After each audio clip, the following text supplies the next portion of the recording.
The KSL Sports Zone and Beehive Meals are honoring people that impact youth sports in our communities. Nominate the youth sports volunteer you know for the Beehive Meals Hero of the Week at KSLSports.com/contest and listen every Thursday afternoon to Jake and Ben for the winner. It's the Beehive Meals Hero of the Week. PK, you put the question up at Facebook. Coach Joey McGuire says Texas Tech is embracing the self-appointed role here, the most hated team in America. He dropped that quote. Why do these guys think so highly of themselves? They really do, don't they? They do. You're not the most hated team in America. Come on, man. They think they are. They think the world is against Texas Tech. Well, we've won a lot and we're really good and they hate us. No. You tried to play a player that everybody knew should be suspended for 1 year. Everybody knew it. You suspended for a year. Everybody moves on. You don't hear all of this stuff. You got yelled at a lot because you made a huge mistake. You want a team that's routinely hated year in and year out, go talk to Notre Dame. Go talk to the University of Miami. Go talk to Alabama. Go talk to Ohio State. Go talk to USC. I can put 5 teams in front of you in a heartbeat. And I probably left some out. I bet I can find a bunch of people who loathe Michigan. Oklahoma. I should have said Oklahoma. Oklahoma should go on the list. I love Texas. Michigan. Do you love continued loves Michigan, though? I've loved Michigan since I was born. Okay. Yeah, loop that around. Bring that full circle. My mother-in-law lived there. Not that she had any clue about sports. Samuel says Alabama and Notre Dame have entered the chat. Samuel, I agree. Plenty of people don't like Bama. Get you a long list. Okay, but if Texas Tech accomplishes what they anticipate and want to have happen, won't that accelerate the hatred? Because they were bought by money. If you win a lot, jealousy will grow. If you obviously win because one person stepped in with a big checkbook, then you can double down on that jealousy. It can grow much more quickly. Well, that's how they'll win. We've seen it in other programs. Yes. The parallels with this in Oregon are pretty clear. One person steps in with a checkbook, and you are suddenly elevated multiple levels in the universe. Yeah, I think Texas Tech has multiples. And I don't Cody's think they were right there. Yeah, and they weren't as far down for as long as Oregon was. So it's not a perfect match, but nonetheless, they were nothing. Elevated several levels. They were nothing on a national scale. That's true. That's what they have in common. But they were capable of winning and 5, 6, 7 games. We had the one guy here. We had him on his sideline guy a while back, and he's saying, "Well, Chris Level, the Sellers is the other guy, Cody, his buddy, right? They went into the same businesses, blah blah blah, and so his wife, Sellers' wife, played softball at Texas Tech." And look at him now, right? Texas Tech, College Softball World Series, final series. Yeah, and the joke is they need somebody who is connected to baseball because they have a run-of-the-mill baseball program. And they should have a better baseball program, but they don't because somebody's wife or somebody's brother didn't play on the team. The passion is for football and for softball. Well, basketball because it's a higher profile. Right. And so, yeah. But every other sport on campus. Unless you have connection to those two guys. The money doesn't flow your way. Right. And so it is sort of a joke in that way, that's the way they've elevated themselves, and that's going to create animosity. I think to me, it's more animosity than jealousy. I have animosity toward them, but I don't really have jealousy. Because they have a booster who struck gold. You freaking oil stuff and all that. We know. Black gold. We know. Texas tea. Yeah, we know how it is, and so that good on them, but that's going to make me root for them to lose. Not that my rooting for them to lose has any effect on anything. I've long since realized that. And that's why I don't bother with much emotion. I just shrug. Okay, they're going to win. And that really, when you think about it, isn't that life? Big money equals king. It equals influence. It equals power.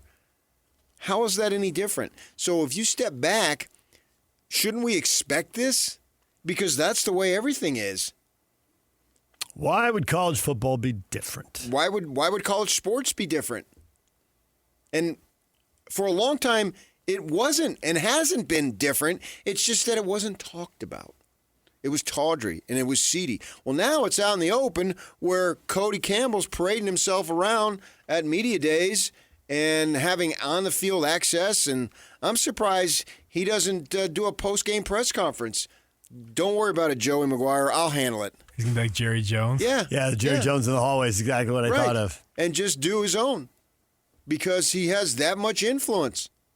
Yeah. It's the Texas way. Jerry Jones, Mark Cuban, step right into that line. Yeah, you get to the point where you wonder if he wanted whomever to coach, that's who would be the coach. All right. That's the system that has been created.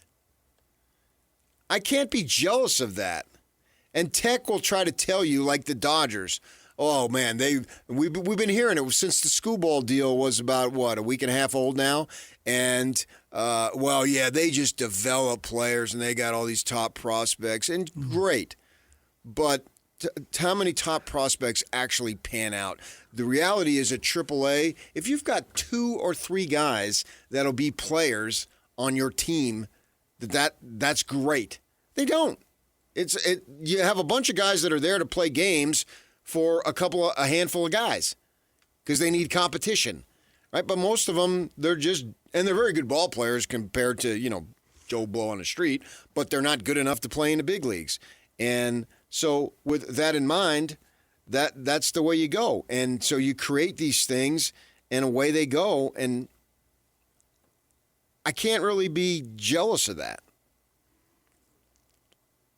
James says they're only the 3rd most hated team in the Big 12. That coach has given himself way too much credit. Well, it's the circle the wagons type of thing. Everyone's against us. They love to play that. Everybody does. Nobody believed in us. I go back to the Darryl Strawberry made a comment years ago, and the Mets won the division by August 15th. Nobody believed in us. They doubted us. No. Actually, if you didn't win the World Series, it was a gag. You're loaded. But they all play that. So why shouldn't Texas Tech do that? Vernon, well, it's good they see it that way. When you try to cheat or do something not playing by the rules, people tend not to like you. I'm mad that they are not playing with Mr. Gambler. Other defenses were ready to destroy him. That is such a blip, though. They need to embrace that, and which I think they are. It's like, the Dodger thing that I was saying. The Dodgers have missed on so many guys that they've paid big money to, but they got big money and they can just recover. Where the rest of them, the Milwaukee Brewers, if they paid Edwin Diaz all this money that the Dodgers didn't, he's been hurt, and then he blew 2 leads the other day against the Diamondbacks. Well, then they just get somebody else. And you see, the point that I was trying to make is that, well, Milwaukee can pay that guy because Scooball saying everybody could have paid it, anybody could have had me. No, that's not true. Because you have to have the money to absorb all these other things. Because if all the Glasgow that they paid, the Snell that they paid, and Ohtani that they paid, if those guys were humming, they wouldn't have gotten Scooball. They wouldn't have needed him. They're bringing Snell back for the first time since May 9th today. Yeah, and he's been injured. He's pitched like 55 innings. Yeah. And they've paid him major money. The rest of the teams would be crippled if that were the case. So they need to embrace it and just say, yeah. Instead of, oh, man, we coach him up. Oh. Yeah, I can't say what I want to say. Yeah. They brought in too many MDs. You coach up David Bailey. Wow. I could coach up David Bailey. He was the number 2 or 3 pick, wasn't he? Hey, David, go get the quarterback. Okay, coach. Yeah. You coach him up. Playing the whole game in the other team's backfield. You bought him up. But That, to a large degree, that's the way it's been. It just was under the table, as they say. Now it's not. And they're going to benefit from it. We used to go in through the back door. Now we go in through the front door. What a great quote from Orgeron, who's an SEC lifer. Plus, he's at USC.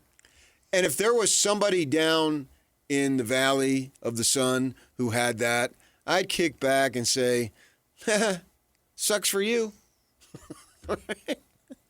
That's the reality of the world. You've got problems. You play the victim. Sucks for you. Because everybody just goes on. Life goes on every day. Everybody's on their own path with their own problems, Yeah. and they're absorbed with those largely. Yeah.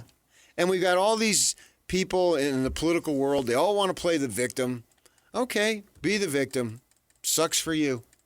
That's the way most people look at it. Or they sit up on their high horse. Yeah, we need change. And they don't do a darn thing except for saying, we need change. Let's put a slogan in the end zone. That'll do it. Yeah, it's all cosmetic. So more power to Texas Tech. But at the same time, I hope they lose. Houston, Game 3, conference opener. Take an L there. Make the conference race very interesting. Yeah. I wonder, can Texas Tech really do what they want to do? Can they be Indiana? Because Indiana gives everybody hope. Because they took down all the big dogs. Whether they're a big dog today, whether they've been a big dog for history, whether they were a big dog and then slipped and now are a big dog again. I'm looking at you, Miami. They've taken them all down. So that's been fun. You can argue, well, the NIL has created more equity. More teams can participate because they can go right to Indiana and Tech. Tech at least got in. What do you make of TCU going to the title game? Was that done old school or was that done new school? I think it was old. Old school? Yeah. Because I think for Tech, looking right up the road there to TCU a couple hours away and seeing them do that, it's like, when is it our turn? I think that the world has changed dramatically. Very quickly. And, so anything that happened before 4 or 5 years ago doesn't matter anymore. Yeah. It just doesn't matter. And that's TCU to the football title game. That's San Diego State to the basketball title game. The world has changed so quickly. Right. And you can just point it, because they lost to Georgia when the SEC was still king, and now you look at the last 3 years, and the SEC's gone 2-8 against the other power leagues in the playoffs, and the Big Ten's won 3 in a row. It really was a lifetime ago. And I can't even remember who told me, but when the NIL was about to come, somebody said to me that this is going to be interesting for the SEC because that part of the country isn't a big money part of the country. And so the prediction, and I don't even remember who said it. I probably wouldn't tell you anyway. I'd tell you, but I wouldn't say it on the air. And because it was an active coach. I think I know, but I'm not sure. And it was I think I know too, but I know I'm not supposed to blurt it out right now. And so here's the deal, and it's come to pass. Well, it has come to pass, and the thing is, you told me about that quote, and then I saw other people writing it. That was a sentiment. They were all aware. Everybody who works in that, they knew. You know, where are the most people? Where is the most money? Where are the most corporate headquarters? And they all know that stuff. So in a sense, isn't that good for the game? Has it leveled it out? Or has it just changed the villain? We're not sick of the Big Ten yet, but we're about to be. I don't know if we were sick of the SEC after they won 3 titles, but we were sick of them after they won 13. I don't think anybody was sick about Indiana doing it. Right. And they're in the Big Ten. But if they keep winning, we'll get sick of them. And in the meantime, if Oregon and USC join Michigan and Ohio State, if Indiana wins the next 5, people will love it because that means Ohio State didn't. That means Michigan didn't. That means Oregon didn't. And then down in the SEC, and Lane Kiffin won't. So Lane, see, that's the thing. I don't know if LSU goes on the list of public enemy number 1, but Lane Kiffin does. Well, as long as Lane's at LSU. Yes, they're connected. Right. But I just don't think LSU's won enough. I mean, they've won some. Yeah, but he's Lane Kiffin. Yep. And he has been a lightning rod. And he revels in that. and then he was the coach who left, and we're going to dump on him, and somehow LSU escapes. You couldn't have waited 2 weeks, 3 weeks. Not the first time. Had to be right then and there. Not the first time that his departure for another job has put him front and center. Yeah. Tennessee. Well, he professed his love to Tennessee, and then he got the USC gig. I'm out. I mean, just when I thought he loved Tennessee, shouldn't have taken him to Abilene. I'm drinking Jack all by myself. Hey, West Texas, this all comes full circle here. It do. That it do. DJ and PK, it's 97.5, the KSL Sports Zone. We're taking a break. When we come back, Mitch Harper, BYU insider for KSL Sports. Everything that happened over the weekend. What does it mean? What does he think about the funding of the football and basketball programs? We'll get to all of that next. Stay with us.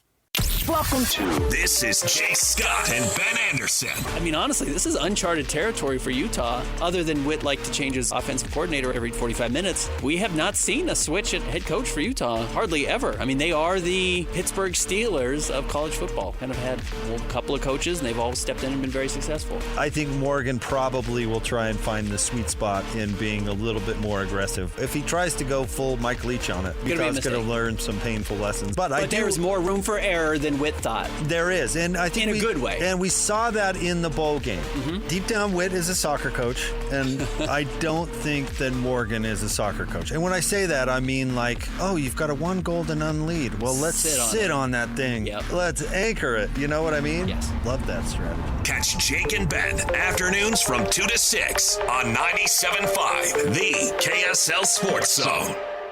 DJ and PK, it's 97.5, the KSL Sports Zone. PK, it was a big topic this weekend. I think it's still a big topic today, and that's why we're having Mitch Harper on here. But don't you feel a little bit like this BYU topic is always going to be a topic? There's always going to be a coach who wants more money. There's always going to be a coach who needs more money, because what we were just talking about in the last segment, the pressure to get it, and other sports fighting for it. Yeah, but I think it runs deeper than that. And it does run deeper than that, because there's a layer of how much personal trust or animosity is there. Disconnect. Did you ever talk about years after the fact a manager who kicked your chair? Maybe. He didn't kick my chair. He pulled his leg back to kick my chair, and then he thought better of it. And he wasn't going to kick my chair. He was going to kick me. Oh, yeah, see? Yeah. And it'll always be that Brian was willing to let Kalani go. And that'll always be out there. That won't be forgotten. Now, you could argue it wasn't just that, man. He wanted him to go. It depends on how far you want to take it. Mm-hmm. DJ, PK, and we're joined now by Mitch Harper, BYU insider for KSL Sports. Mitch, good morning. Good morning, guys. Happy to be on. Mitch, did you think you were just going to have a nice weekend, a summer, one of the last ones, and all of a sudden, wow, look at that. Crazy. And I just think that the whole, situation was just bizarre. And, just hearing PK's comments coming in, I mean, the letting Kalani go to Penn State, and you point back to that as maybe a starting point potentially in all of this. But to think that BYU goes to a message board to issue a comment, they've had so many things that they could dispel rumors. I mean, Cougar Board has been a hotbed for rumors for many years, for a quarter century. I mean, a couple months ago, they could have said when Parker Kingston showing up to the indoor practice facility, hey, he's not a member of the university. Get ready for the football season. Go Cougars. They didn't do that. It was only this. And this was the first time that they have an AD that maybe doesn't have a, more than, universal, approval rate from the fans. And I think that's new territory that this athletic department is not used to for the most part. So it was surreal. And now BYU moves forward. Yeah. We discussed that obviously on the show, that I had never seen anything like that, and I don't know the level of truth. I got people telling me, well, the guy was ordered to do it and all that stuff, but it was unprecedented and kind of crazy. But it's an evolving world of the online internet rumors and all that stuff that we now have to deal with. I mean, you're right. It's been going on. I've told the story when Croton was fired. Somebody apparently went on there and said I wasn't at the press conference because I was suspended when I was bedside after my father was fighting for his life following a major heart attack. And they came up with I was suspended. And I mean, I'm a nobody compared to this, but if they would go to that level, then obviously they would reach to this level. As far as the funding and all that, can this thing be smoothed out? Because I wonder if it can, because BYU now, they've increased their amounts of money that they've put into the program, but at the same time, it's not a one-shot deal. It has to be repeated freaking every year, and I just wonder if they're in for that. I believe that they are because and I think they are from the standpoint of they've got to have that direct line of communication to the brethren and the church. I think that's critical in all of this because sometimes you think back to those years when we'd have roundtables with Tom Holmoe and he'd note that, we don't talk to Salt Lake often. Well, I think in this area, you got to talk to them often, all the time. And I know that's probably on the priority scale, it's probably low. I mean, they're looking at the world and their members and everything else, but it's a big business and they've got different for-profit divisions within the church. And, BYU is not a not-for-profit, but like it's big business. And there's a lot of money and exposure to be had with BYU football in particular. And you just think about how well BYU has performed with this coaching staff. Coaches want to play for Kalani Sitake, how they've been knocking on the door of the playoff. You go throw $40 million at a roster. Yeah, that sounds insane to think BYU doing that once upon a time, having a head coach like Lavelle who would just say every year, let's just do a contract and basically coach for peanuts. But if you do that, I mean, I think this coaching staff's equipped to get you to a playoff and probably the return on investment is just tenfold and then some. I mean, so the money back. And I just think also too, BYU has made it clear, they want to play at the highest levels of college sports. And you can't help but think that there's going to be a shift at some point. I think this Big 12 situation is great for BYU. They love the Big 12. But I think we'd all be naive to think that this is just going to stay status quo forever. You got to always be investing at the highest level because you never know when this thing's going to shift. And you want to be having a seat at that table, whatever that looks like, the final form of college football. And so I just think it's the direct line to Salt Lake, I think, is important more than ever when it comes to BYU's athletic department. So do you think the current discussion about resources to BYU, not getting what they need, not getting what was promised last December, whether that's not getting the total amount or not getting it in a timely fashion, whether it was specific things that were promised in December, or the more general attitude, wherever this goes in the future, we're going to keep up, but this is what we're going to do right now. Do you think that's going to get worked out, or is this going to continue to bubble? Is it going to be kept at a simmer, best case scenario? I would say that it has to be figured out because we've seen, it was knocking on the door where Kalani's got 1 foot out. I mean, probably even more than 1 foot out. It was almost a done deal. And I really think the timing of that Big 12 championship game was probably a big reason why it all worked out, because had there been no game that week and having practices and public facing scrutiny, maybe this doesn't, get that love bomb as Kalani referenced. He could have been gone already. So it was so close to the brink. And BYU, your coaching pool is so small to begin with. When you've got a coach that's the right guy and navigated some really, not ideal situations where he's handed an offensive coordinator to begin and really, I mean, the scrutiny of win or go home basically with 2019 and the extensions. I think you got to do right by him. I think he's done a really good job. He's universally beloved coaching in the Big 12 and college football. This is the right guy for BYU football, and he wants to be at BYU. So I think they've got to figure it out, because if not, it's clearly shown that he'll engage in these conversations. And I think it's a bit interesting. And Kalani's talked about this in interviews, and he talked about it quite a bit at the Big 12 media days, is that he saw all these programs, how they operate, and had a deep dive in these coaching carousel of how they do things. And there's a big gap. And he got the front row seat to how these high level programs are doing it. And I think he believes that if BYU does it to that scale, or maybe just a tick lower, they can, maybe do some big things and win at even higher level than they have the past couple of years. How about the idea that basketball is receiving more money? That's got to stick in his craw. Yeah, I mean, basketball, that roster was expensive last year, whatever the official number was. You just kind of go through it. I mean, on the low end, an AJ DeBonsa, about $4 or $5 million, depending on what number you believe, and 3.5 was thrown around for Rob Wright. Richie Saunders was getting north of $1 million. I mean, right there, you're talking, close to 10. Yeah. And when BYU football and BYU basketball joined the Big 12 initially, it was, probably a little north of $1 million, if that. I mean, it wasn't much back then. So basketball moved at a lightning speed because you needed to do that to get a, decorated coach that had an NBA resume. And I think it was worth it. I mean, keep throwing money at basketball. It's a big program, but you got to do it at football too, at the highest scale.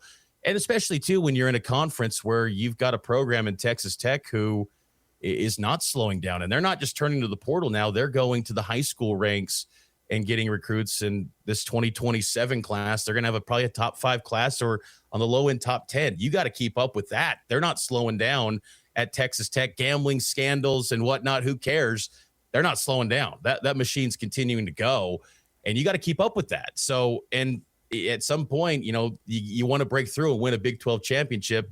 We'll do what the flag bearer of the conference is doing right now, and invest at the highest level. And I think, again, you got a coaching staff that's proven that they can win. And I think that's something too. It's not some flash in the pan. Kalani's one with a lot of different, players and different staffs and different schedule dynamics. And they've done a pretty good job. Now they got to break through and go get a championship. But again, you got to have the roster necessary to get there. That's why I don't look at this year's team in playoff or bust category. Like, if it's not I feel pretty confident it's not a $40 million roster.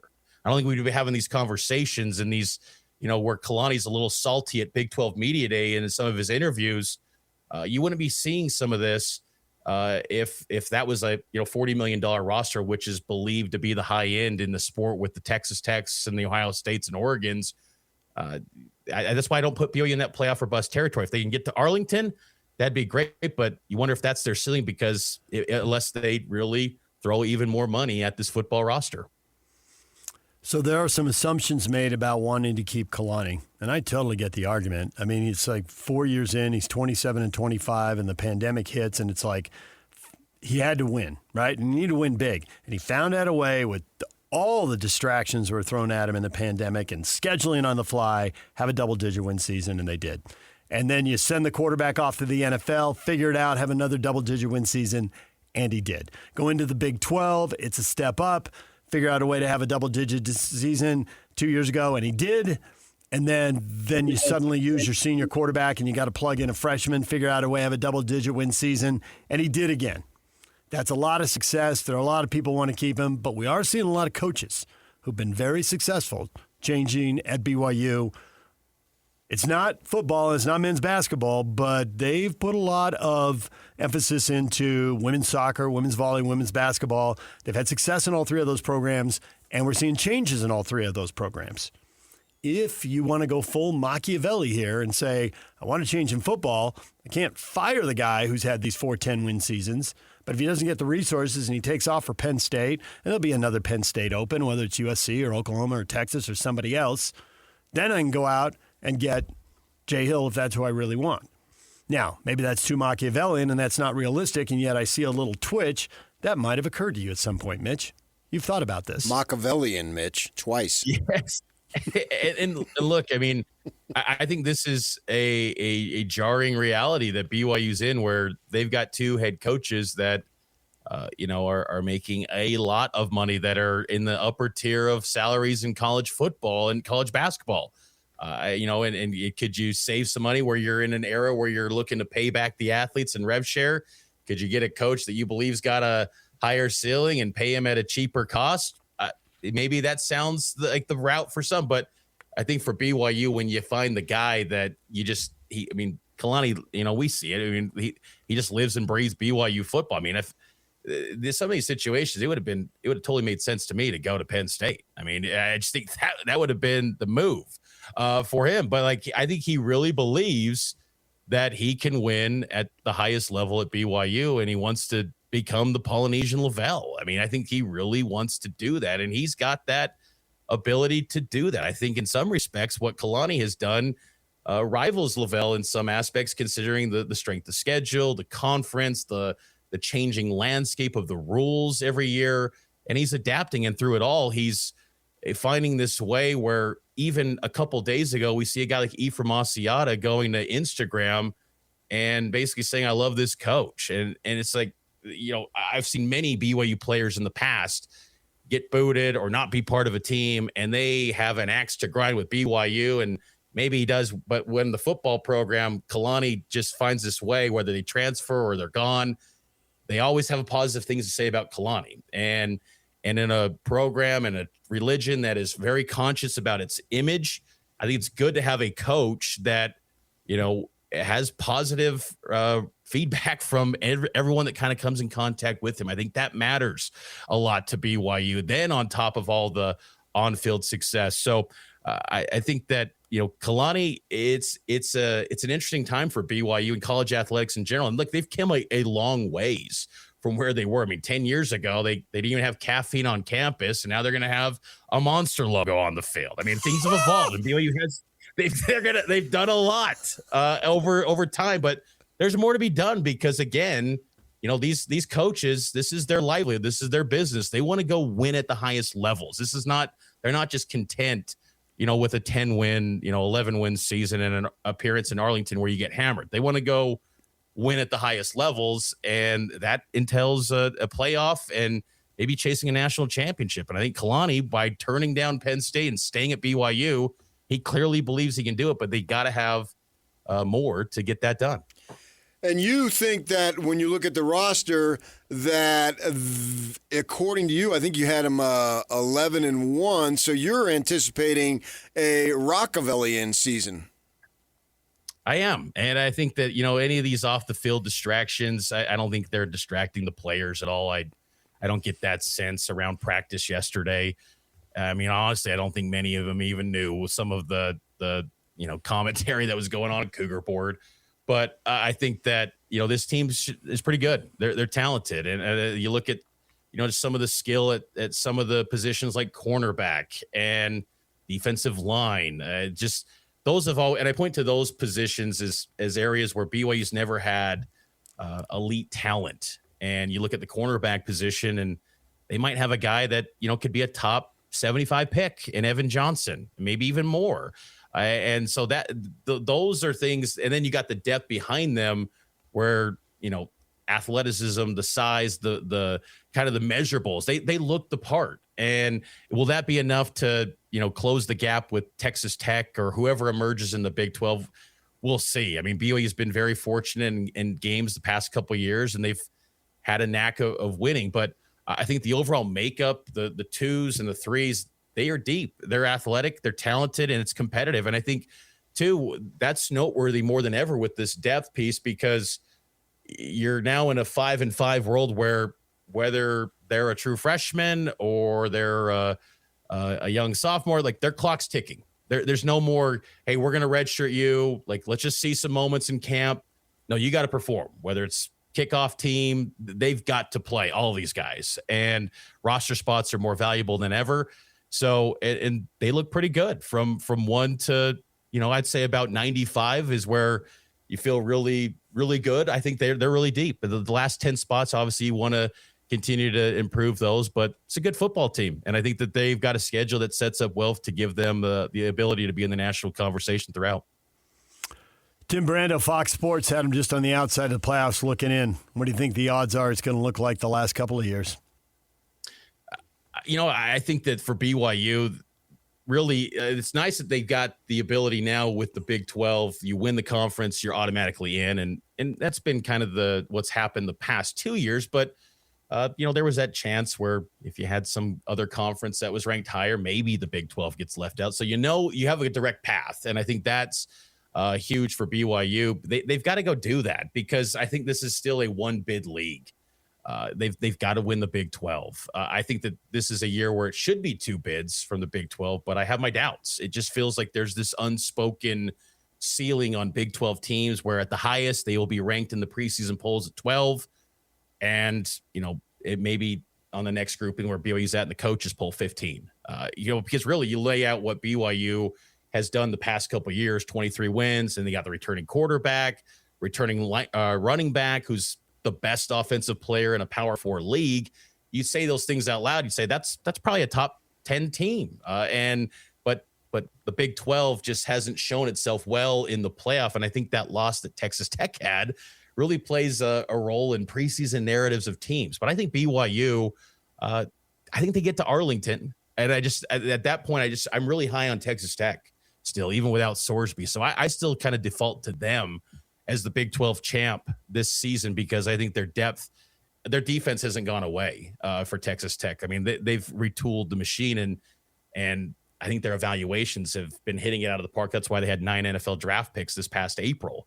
So I still default to them, and I think BYU could be 60 minutes away from the playoff, but I don't think they get an at-large. I don't. I think that they would be 11-1, and they would be left out depending on what if they lose that Big 12 championship game. Mitch, we'll leave it right there for now. We appreciate it. Thanks for joining us, and stay tuned to Cougar Board for the latest developments. You bet, guys. Take care. Mitch Harper, BYU Insider for KSL Sports. Follow him on social media and watch his stuff on the KSL Sports app and KSLSports.com. Tim Brando, Fox Sports college football and basketball broadcaster, joins us at the top of the hour. We'll talk with him about his prediction. The Cougars had him at 14, just on the outside looking in again. That'd be 3 years in a row. We'll talk with him at the top of the hour. Stay with us. 3, 2, 1. This is Scotty G and Coach Tim LeCoux. Joining us now, it is the head coach of the Utah State Aggies, Bronco Mendenhall. I know you're so process-driven and there's a plan to every part of the season, but is this your favorite part? There's an excitement that comes to the start of every season for sure. I would have to say, just in terms of full transparency, I really like the off-season. I like the molding, forming, crafting, forging the next team through the weight workouts and through the runs and through the early morning workouts and through spring practice. I think that's my favorite era. Nothing takes away from the season, or can it take the place of the season, and the excitement going into today certainly at a really high level. I think foundationally that my favorite part is the formation of the team, and now this part where you get to see kind of the fruition of the formation of your program.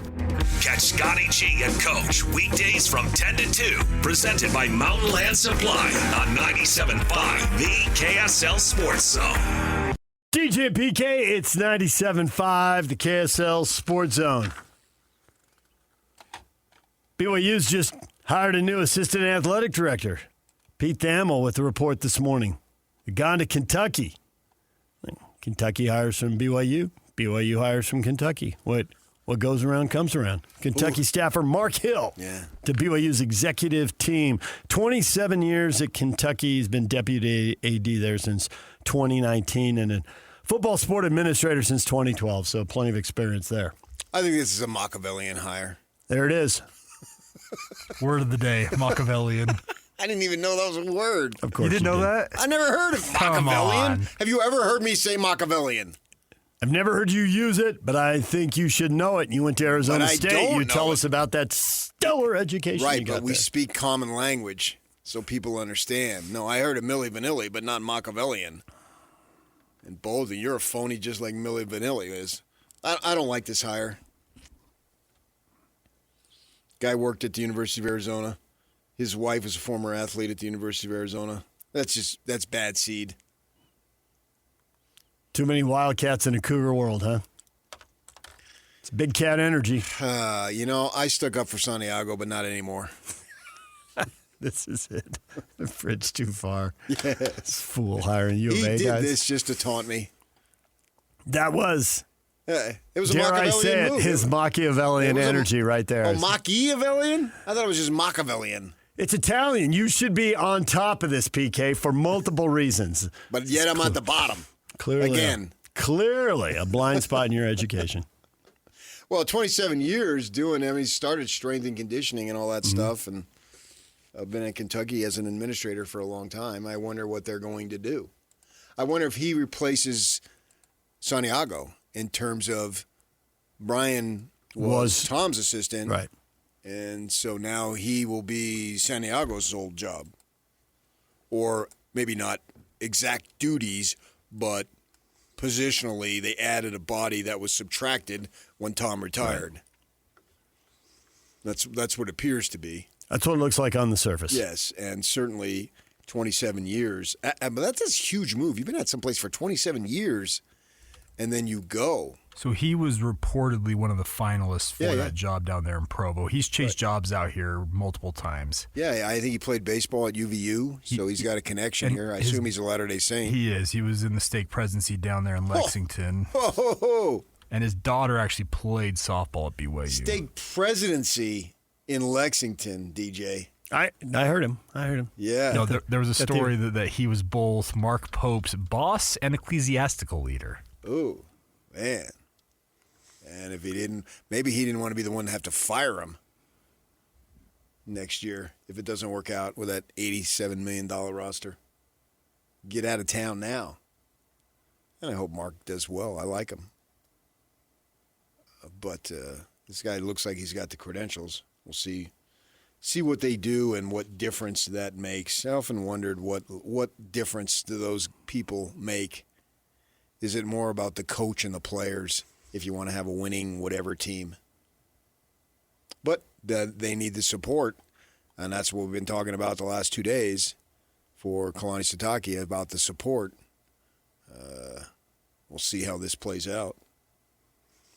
DJ PK will take a break. When we come back, Tim Brando, Fox Sports College football and basketball broadcaster, thinks BYU is going to be really good, but on the outside looking in when push comes to shove in December. We'll talk with him next. Stay with us.